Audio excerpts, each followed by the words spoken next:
సంగారెడ్డి జిల్లా పటాన్చెరు నియోజకవర్గంలో ఇంద్రేశం మున్సిపాలిటీలోని చిన్న కంజర్లోని సర్వే నంబర్ 113లో గల 184 ఎకరాల విస్తీర్ణం గల భూమి పారిశ్రామిక పార్కు ఏర్పాటు నిమిత్తం భూసేకరణను గ్రామసభ సంగారెడ్డి ఆర్డీఓ పటాన్చెరు ఎంఆర్ఓ సమక్షంలో ఏర్పాటు చేశారు.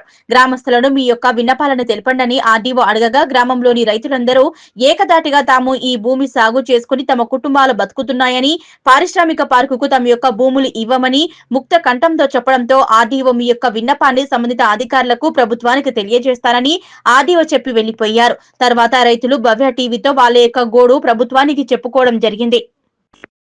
అన్నపూర్ణ దేశం భారతదేశం అయితే అలాంటి మరో అన్నపూర్ణ నా చిన్న కంజలరా.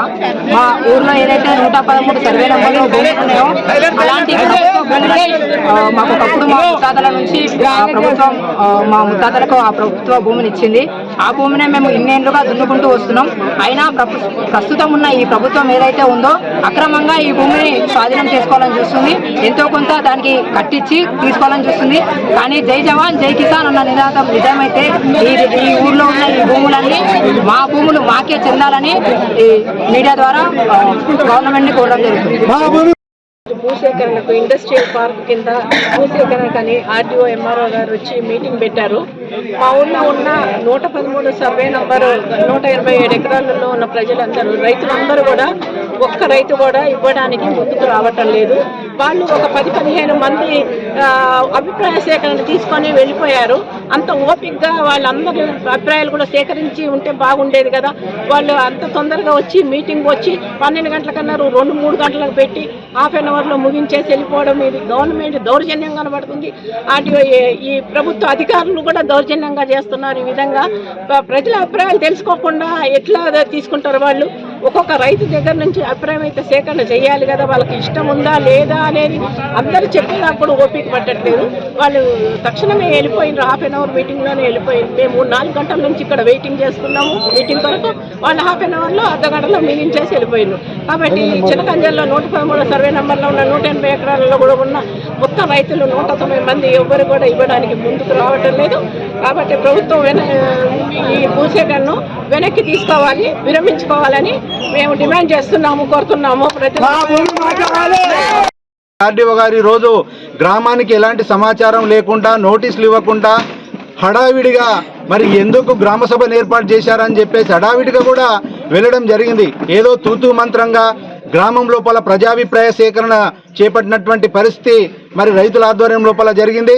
మరి కానీ చాలామంది రైతులు కూడా మాట్లాడడానికి సిద్ధంగా ఉన్న మధ్యలోనే ఆర్డీఓ గారు మరి తహసీల్దార్ గారు ఎందుకు వెళ్ళిపోవడం జరిగిందని చెప్పేసి సందర్భంగా ప్రశ్నించడం జరుగుతూ ఉంది.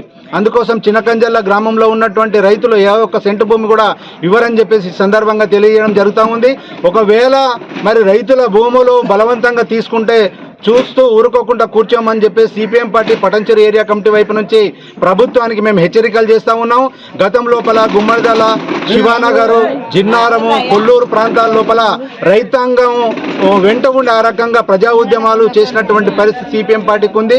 ఒకవేళ రైతుల భూములే తీసుకుంటే రైతులతో చర్చించి మళ్ళీ గ్రామ సభను ఏర్పాటు చేసి ఆ రకంగా తీసుకోవాలి తప్ప ఇలాంటివి కూడా తీసుకోవడానికి చర్యలు చేపట్టద్దని చెప్పి సిపిఎం పార్టీ తరఫున మేము అడుగుతా ఉన్నాం. ఒకవేళ తీసుకుంటే 2013 భూసేకరణ చట్టం ప్రకారం బహిరంగ మార్కెట్లో ఉన్నటువంటి ప్రకారం 3 రెట్లు ఇవ్వాలి, లేకపోతే ఉద్యోగాలు కల్పించాలి, 500 గజాలకు సంబంధించిన భూమి అది తర్వాతనే. కాబట్టి ఆ రకంగా ప్రభుత్వం పునరాలోచన చేసి ఇక్కడ గ్రామ సభను మళ్ళీ ఏర్పాటు చేసి రైతులకు సంబంధించిన ఆమోదాన్ని తీసుకొని ఆ రకంగా చర్యలను చేపట్టాలని చెప్పేసి సందర్భంగా తెలియజేస్తా ఉన్నాం. ద్వారా రావాలి అందరికీ, ప్రజలందరికీ, ఇక్కడ ఉన్న రైతులందరికీ ఇలాగ తీసుకుంటున్నాం, ఎక్కువ చేస్తున్నాము అని చెప్పి గవర్నమెంట్ ద్వారా మనకు ఆ ఇంటిమేషన్ ఇవ్వకుండా మేము వాట్సాప్లలో చూసే ఇది నిజమెంత అబద్ధమెంత అని ఎక్కడ కనుక్కున్నా మాకు తెలియదు మాకు ఇంటిమేషన్ లేదన్నారు. ఎంఆర్ఓ సార్ వాళ్ళ దగ్గర కూడా అడిగితే ఎమ్మెల్యేకి ఇచ్చుకున్నారు వీళ్ళు విన్నపత్రాలు అన్ని అప్లికేషన్స్. మొన్న మేము సోమవారము ప్రజావాణి కలెక్టర్ గారి దగ్గరికి వెళ్ళినాము. మొత్తం మా ఈ రైతుల వద్ద ఉన్న సేకరణ అంతా తీసుకొని వెళ్ళి వాళ్ళ అభిప్రాయము చెప్పాం. వినతి పత్రం దాటుకొని వచ్చింది. ప్రతి ఒక్క పట్ట రైతున నా పట్ట భూమిలో స్తంభమే అంటే ఇటు దాకా వస్తుందా? మీ ఊరికి వచ్చే రోడ్డు ఎన్నులను దాటుకుంటూ వచ్చింది.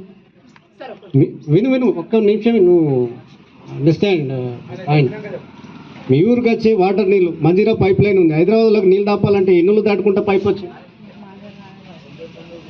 మీ ఊళ్ళో ఇసుక ఉందా లేదా నాకు తెలియదు. ఇసుక ఉన్న ఊరోడు మా ఊరు నుంచి ఇసుక ఇంచు కూడా పక్కూరికి పోవద్దంటే మీది పరిస్థితి ఎట్లా? కంకర ఉన్నది, కంకర నీ ఊర్లో క్వారీ లేదు, క్వారీ ఉన్న ఊరోడు నీ ఊరికి ఇసుక రావద్దంటే ఎట్లా? ఓ ప్రభుత్వము బ్రాడ్ ఆలోచన ఉంటుంది. ప్రభుత్వం ఓవర్వ్యూ ఎట్లా ఉంటుందంటే సొసైటీకి, సమాజానికి అందరికీ వనరుల పంపిణీ ఎట్లా జరుగుతుంది అనేది ప్రభుత్వ ఆలోచన ఉంటుంది. నువ్వు చెప్పిన దాంట్లో ఒకటి వెల్ నోటెడ్ నీ పాయింట్ ఏదైతే ఉందో, ఎవరైతే రైతులు ఉన్నారో అనవసరంగా డిస్పోజ్ చేయొద్దని నీ ఆలోచన రాయండి. ఒకటి. రెండవది, రైతుకు ఆ సాగుదారుడికి తగిన మూల్యం వచ్చిన తర్వాతనే తీసుకుంటాం. పట్టా భూములైనా అసైన్ భూములైనా భూసేకరణలో ఒకే రకంగా లెక్క కడతారు. వన్, పట్టా భూమికి ఏ విధంగా సైంటిఫిక్ అప్రోచ్ ఉందో దీనికి కూడా అదే తీసుకుంటారు. దీనికి స్పెషల్, దాని స్పెషల్ అని ఏం లేదు. ఇప్పుడు మనకు జిల్లాలో ఇది ఒకటే విలేజ్ కాదు, మన డివిజన్లో ఇప్పుడు RRR కోసం దాదాపు ఒక 18 విలేజ్లలో జరుగుతుంది. వేరియస్ TJAC పార్క్స్ ఉన్నాయి. అన్నింటిలో ఏ విధమైన సైంటిఫిక్ ఫార్ములా ఉందో దీంట్లో కూడా అదే ఉంటుంది. దీనికి పట్టా గవర్నమెంట్ అనే విలువ లేదు, తేడా లేదు ఇక్కడ. అన్నింటికీ ఒకే రకమైన శాస్త్రీయ విధానం ఒకటి ఉంది, దాని ప్రకారమే ఫాలో అవుతామంటాం. మీరు ఎప్పటికీ గుంటము అన్న మాటనే మాట్లాడుతున్నారు. అసలు చెప్పేది ఏంటి అంటే, ఇక్కడ ఎంతమంది అయితే ఉన్నారో ప్రతి ఒక్కరు కూడా రైతులే సార్. ప్రతి ఒక్కరు కూడా రైతులే. మీరు అన్నారు కదా సార్, పారిశ్రామిక వస్తుంది, ఉద్యోగాలు వస్తాయని. నేను ఇప్పుడు MBA చేస్తున్నా sir, master of business administration in human resource management in recognised university. నేను జాబ్ చేస్తాను నేను చెప్పలేదు సార్. మా తాతలు దున్నుకున్న ఆ భూమిని నేను దున్నుకుంటాం. ఫార్మింగ్ అనేది ఒక లైఫ్ సార్, అదే మేము చేసుకుంటాం కదా. మీరు ఏం పేరుతామండి? రాజేష్, తాతగారికి మీ నాన్నగారికి ఇచ్చిన భూమి సర్టిఫికేట్ చదివినామా ఎప్పుడైనా? మీ తాతగారికి మీ తండ్రి గారికి ఇచ్చిన భూమి కాగితం ఉంది కదా, పట్టా సర్టిఫికేట్, ఎప్పుడైనా దాన్ని చదివినామా? అవసరం ఉన్నప్పుడు దాంట్లో లాస్ట్ పాయింట్ మాకు తెలిసింది ఏంటంటే, ఎప్పుడైనా గవర్నమెంట్కి అవసరం ఉన్నప్పుడు అది తీసుకోవచ్చు. ఇక్కడ తీసుకున్నా కూడా ఈ పట్టా ల్యాండ్ తోటి సమానంగా వాళ్ళకు డబ్బులు ఇవ్వాలనేటువంటిది కూడా ఒక జీవో ఉన్నది. మీకు తెలిసి ఉంటుంది, మాకు కూడా చూసినాం, మేము కూడా చూసినాము. ఆ విధమైనటువంటి స్పందన ఈ తరతరాలుగా దాదాపు ఈ 113 సర్వే నెంబర్ 1954-55 నుంచి స్టార్ట్ చేస్తే 1995 వరకు కూడా సర్టిఫికెట్లు తీసుకొని వాళ్ళు సాగు చేస్తున్నారు, దున్నుతున్నారు. వంశ పారంపర్యంగా వస్తున్నటువంటి ఇది పట్టా ల్యాండ్ ఏ విధంగా మన వంశీకులు దున్నారో ఇది కూడా మన తాత పోయినాక తండ్రి పోయినాక మనుమలు కూడా దున్నుతున్నారు ఇప్పుడు. ఆ విధమైనటువంటి సమాచారాన్ని మీరు ఏంటంటే దృష్టిలో ఉంచుకొని ఆ రేట్ అనేటువంటిది కాకుండా ఇంకా వేరే మీరు సౌద్దేశంతో ఇక్కడ ఉన్నటువంటి ప్రజలను ఒక వాళ్ళ కాళ్ళ మీద వాళ్ళు నిలబడేటట్టు, వాళ్ళు కోల్పోతున్నటువంటి భూమిని వాళ్ళ కాళ్ళ మీద వాళ్ళు నిలబడేటటువంటిది, వాళ్ళ స్థాయిలో ఉండేటటువంటి వాళ్ళ పోషణ, వాళ్ళ పిల్లల పోషణ, చదువుల పోషణ, ఇండ్ల పోషణ, ఇదంతా దృష్టిలో ఉంచుకొని మీరే తగిన న్యాయం చేయాలని కూడా కోరుకుంటున్నాం సార్.